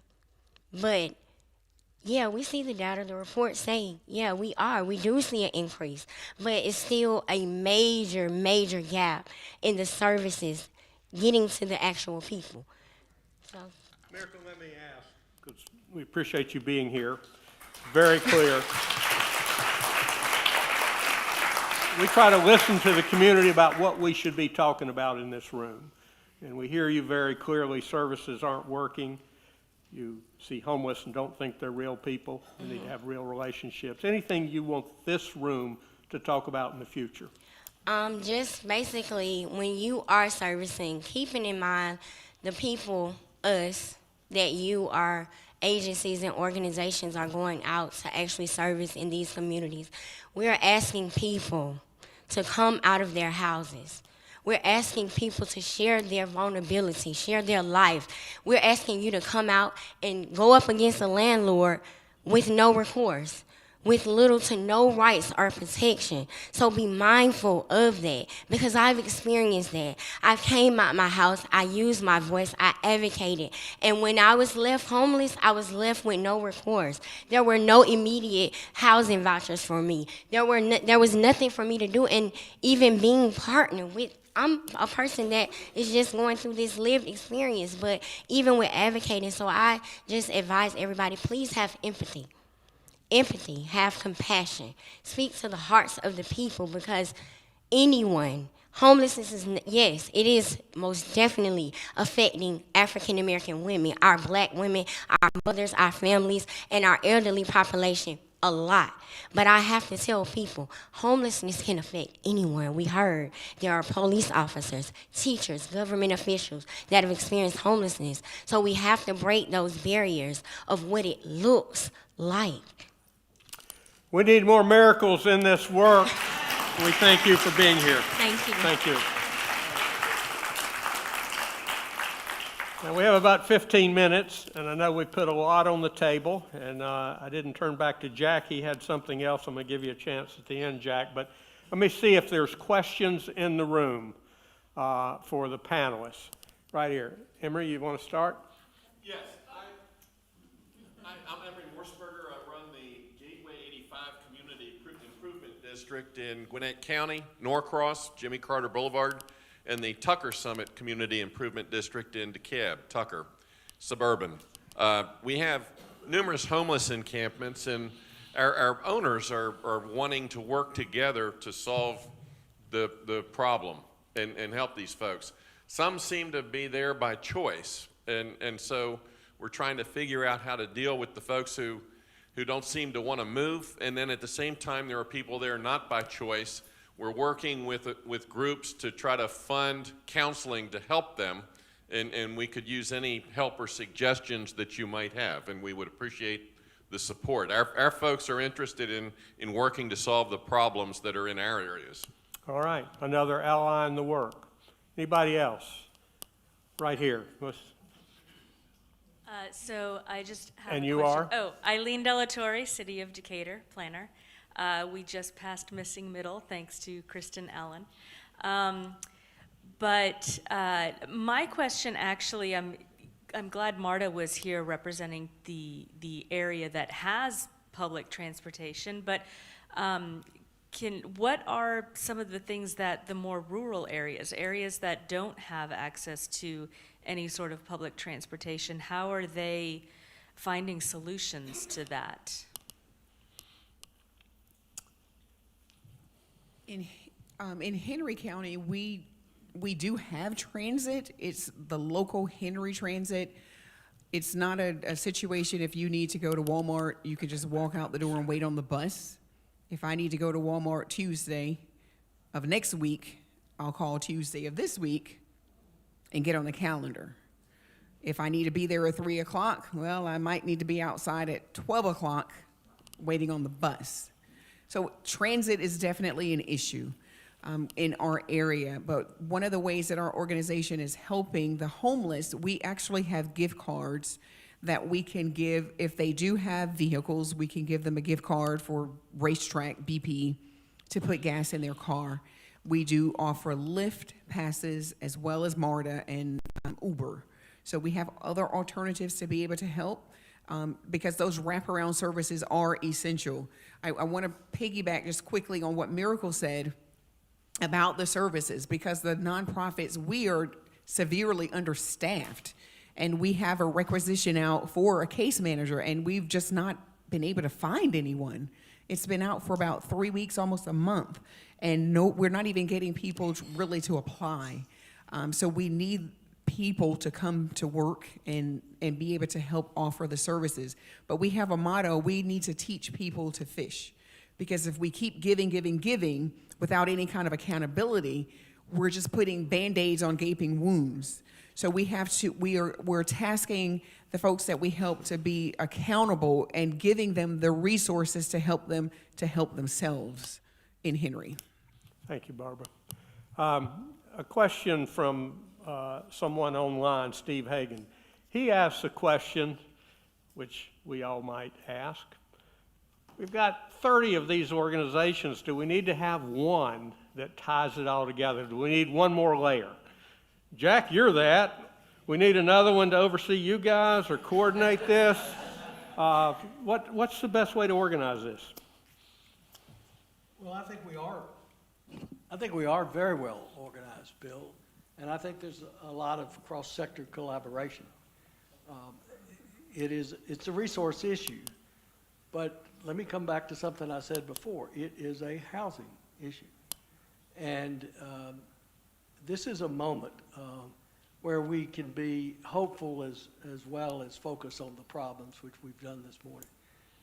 We have in our metropolitan community almost universal awareness on the part of government and business. We heard about ACP and Chris Womack leading the strategic plan for Partners for Home. We have governments in our major counties, all of whom are focusing all the way from Gwinnett down to Henry County on these issues. There's studies being done in North Fulton and in Cherokee County. We've replicated the Home First strategy that Catherine has executed so well up in Gwinnett County. There are things going on, and we have, I think, a moment in which we have responsive, supportive attitudes on the part of our elected figures. And I'll come back to something Elizabeth said. We actually heard the governor, both in his State of the State address and in some of his public releases, talking about housing. So it's on everybody's mind. So it's up to us to build on that base and support our elected officials in giving them the information they need to realize their ambitions. Can I add something? Yes. Yeah, I just want to add and comment to Emery's question or point. One of the things that we like to call out a lot is, and someone slapped our hand on this a while ago, which when we talk about the service resistant, we like to use the viewpoint or the lens of, it's not that someone's service resistant, they are resistant to the service you are offering them. And in large part, and Brad Schweers from In-Town Collaborative Ministries is here, and they're one of our premier street outreach teams, and Brad can speak more to this, but a lot of individuals who are unsheltered in particular have been burned by our system for many of the reasons that Miracle called out. They didn't get the service they needed. They were told no. They had a terrible experience. They might have gotten robbed in one of our shelters. They might have gotten medical issues, bed bugs, any number of things that might have gone wrong when they tried to access the social service system, or even grew up trying to access the social service system and saw their family or their friends become frustrated and abused by our social service system. And so there's a lot of distrust and mistrust of the system in general. And I think particularly even more so of people who are unsheltered, on top of other challenges that they may be struggling with, like mental health issues that might be also exacerbating paranoia or causing paranoia, things like that. So I think it's only a very small minority of people who are sleeping outside who really need very specialized housing interventions, more intensive housing interventions, that are going to provide more intensive supports and services, supportive medical care, intensive psychiatric treatment, et cetera. But in large part, what we found with street outreach is that it's really it's the long game. It's really focused on quality, high quality street outreach that is consistent, that's focused on building trust and rapport with individuals. And when we find that that's done really well and happens consistently, most people say yes to housing.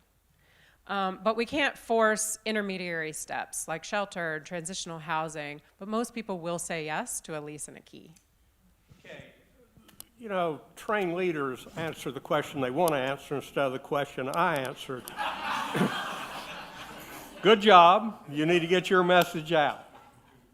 I wonder, maybe the regional commission, when Steve asked that question, man, it seems like there's 15, 18, 30, 50 organizations. Is there a map anywhere? Do you guys have a map that says these organizations do this and these are the service providers? Where would we find that?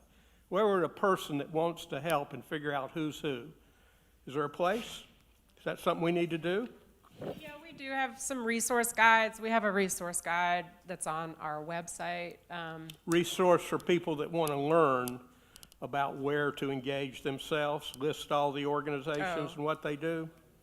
All right, so I'm pointing out that we probably don't have that before you answer another question, Catherine. Let me just get maybe 2 more questions in. We're going to end with a video right here. Sorry, Catherine. Thank you, Bill. My name is Bruce Gunter. 3 quick things. One is an announcement. We need to celebrate WINS, April 26th. Project Community Connections in collaboration with Mercy Housing. I saw James Alexander here. PCCI, you may know, is a homeless service You're going to do 3 of them, Bruce. It helps folks get off the street and into housing. So, and they're going to have a grand opening of Thrive Sweet Auburn. It's a fabulous new facility, and it'll really help. Number 2, quick historical moment. 48 years ago, Bill, the floor was linoleum, it was not nearly ornate, and the soup kitchen was here. A guy named Bill Bowling said we need to start a food bank. The soup kitchen migrated around the corner to Crossroads Community Housing, and you may know Crossroads. I just want you guys to know that. And downstairs is the offices of the Church of the Common Ground. And we work with Brad Shear's organization, due to Brad's great work of getting housing for 27 folks off the street. So the system works, and I remember when it didn't. Third thing, I want to emphasize something Catherine said, 'cause it's so important. You alluded to it. It's the way we talk about people experiencing homelessness. It's a housing issue. Jack has educated me years ago that there wasn't so much homelessness because there was low-cost housing. It was flop houses. Within 3-mile radius of here, there were probably 500 cheap flop houses or single-room occupancy hotels. None of them are anymore because of the real estate development and the affluence of the city. So if we talk about homelessness as a housing issue as opposed to, oh, that person has mental illness or substance abuse, it really shifts the focus. And I think that that's an important point. Thanks for mentioning it, Catherine. Thank you, Bruce. Right here. Ron? This is the race to the end now, since it's a... Thank you. Ron Wiley, I'm with Self-Help Credit Union. We are a community development financial institution based in Durham, but we are moving into the Atlanta, Georgia area. And really excited to be here. Great panelists and great discussion from all of you. But Barbara, your comments were really moving and very powerful. Thank you. I just want to have a quick question on, it seems like the real issue is on the supply side. And can anyone give any insight into what's being done or any national creative solutions that can address the supply side? Because all the things that are being done really are great, but until the supply side is addressed. You're absolutely right, Ron, and that's what we do here. Today, we're focused on one thing. I want you to keep coming back, because that's what we talk about here. Well, great, thank you. I'm going to try to get one more question right back here.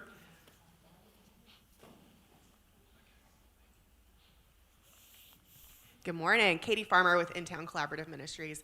My question has evolved during the during the panel, so I'm going to read it because it's got parts now. I think it was originally a question for Jack. It might be a question for any of y'all now. So In-Town specializes in working with chronically unsheltered folks, and we do that long-term engagement. But we, like Barbara, have had a significant increase in calls and requests for assistance from people, especially families with children, experiencing that hidden homelessness that's gotten brought up several times today. So Catherine shared that Partners for Home is held to the HUD definitions of homelessness, and so is In-Town with our government funding portfolio.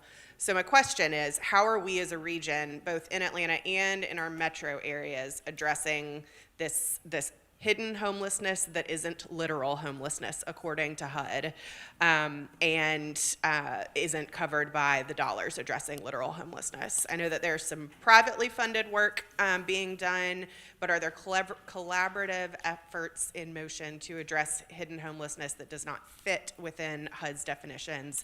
And this is separate from prevention and maybe even separate from street diversion. So, thank you for setting up a future housing forum. We're going to spend 2 hours on that. Very good question. Jack, if you've got something in 30 seconds, I need to finish things up. Yeah, so we have a strategy called Motel to Home.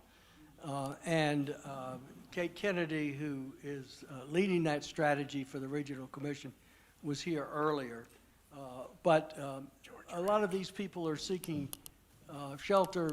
They think it's temporary. They go into a limited stay motel, and then they can't get out because landlords reject their background checks, they've got evictions, they have criminal records, and they have a hard time raising the money necessary to pay the front-end cost associated with deposits and renting. So Motel to One is one strategy we work on. We also have some trials out on asset building. This would be of interest to you, Ron, where we encourage folks experiencing homelessness to save money, and we match their savings. And We hope to demonstrate the efficacy of that and then take that on a much larger scale. But those are just a couple of things we're trying to do in that regard. Okay, we're coming to the end. I think oftentimes we use this couple of hours to lay out the challenge and introduce you to the programs and the people. We thought it'd be important, and I think we'll do more of this in the future, to actually hear from somebody that had some success, that got help. So without any other introduction at that, this comes from DeKalb County, Partners from Home. And we thank you for bringing that to us, Annie Goffrey. And George, if we can roll that. I'll start by telling you how A Home for Everyone in DeKalb got started and how the organization was formed. Shelley Fine and Rob Johnson started this group in 2017. They were concerned about the number of homeless, unhoused people in DeKalb County, which in 2023 is predicted to be over 2,000 people. They recognized that churches and other groups were doing a lot in terms of food and clothing and more temporary assistance, but there was a need for more permanent assistance to unhoused people. So they started by forming an ad hoc committee to look at available resources, and then formed a board. And we eventually, last year, we became a 501c3 nonprofit organization and incorporated.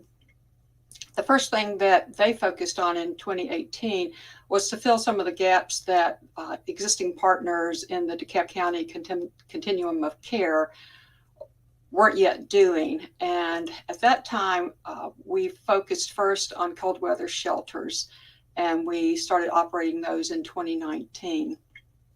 Our primary focus now is on housing first. We want to get our unhoused population into secure housing, which will make other support services easier to access. Right now, what we're doing is helping with first month's rent and utility deposits, and we've been very successful, and to date we have housed or helped people remain in housing. We've helped over 100 people. The cold weather shelters and the rapid rehousing missions were our primary focus at first, until last year when we decided to acquire our own house as part of our Housing First mission. Our most recent activity that we are very proud of was buying our own house last year. We had been looking in DeKalb County for apartments or houses to rent that we could then sublet to unhoused or extremely low income people, and we were not able to find anything at the time.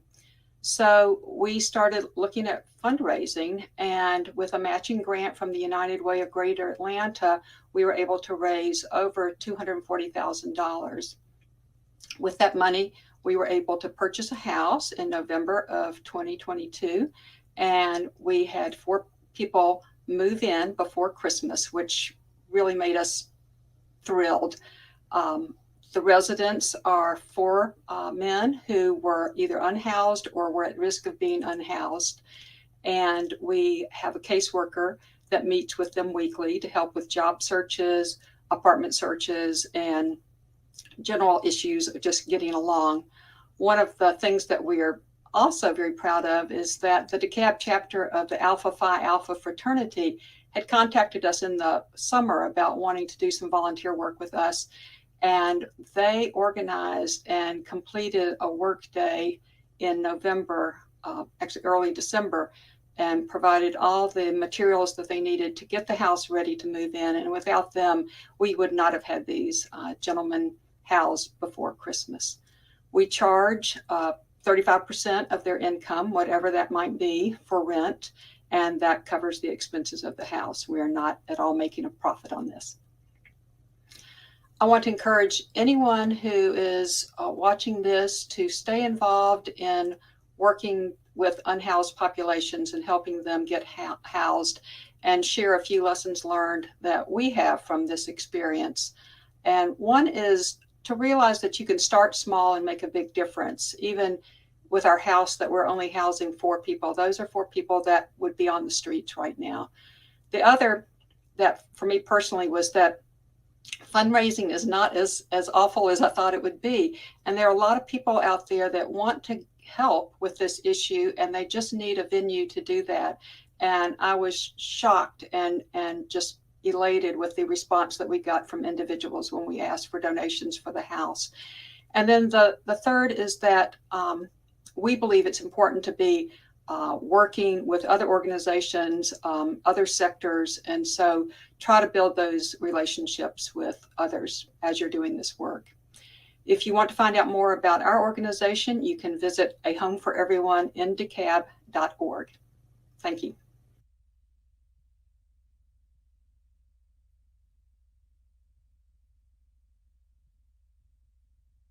Folks like Miracle, it's important for us to hear that there's good work going on out in the community, and that people are being helped, and that people are supporting those efforts. We're going to do more of this in the future, maybe as a way to end meetings.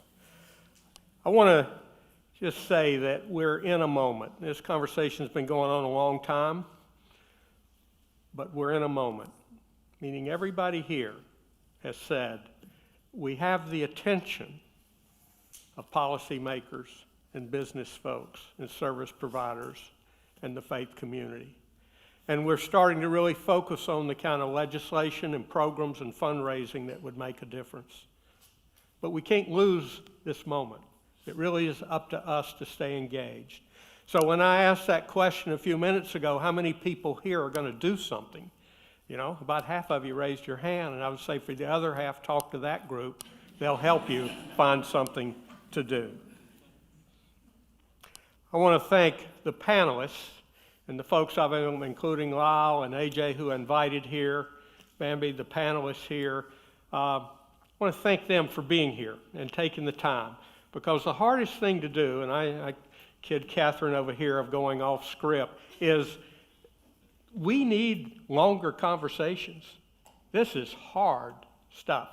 And we all are working so hard, we have a bigger story to tell. So we'll continue to do the Housing Forum, but I encourage you to track the Regional Commission and Partners for Home. And, you know, ARC's working with this. And know that Barbara and others are out there in the region doing this work. So I want to thank the panelists, and I want you to thank the panelists for being here.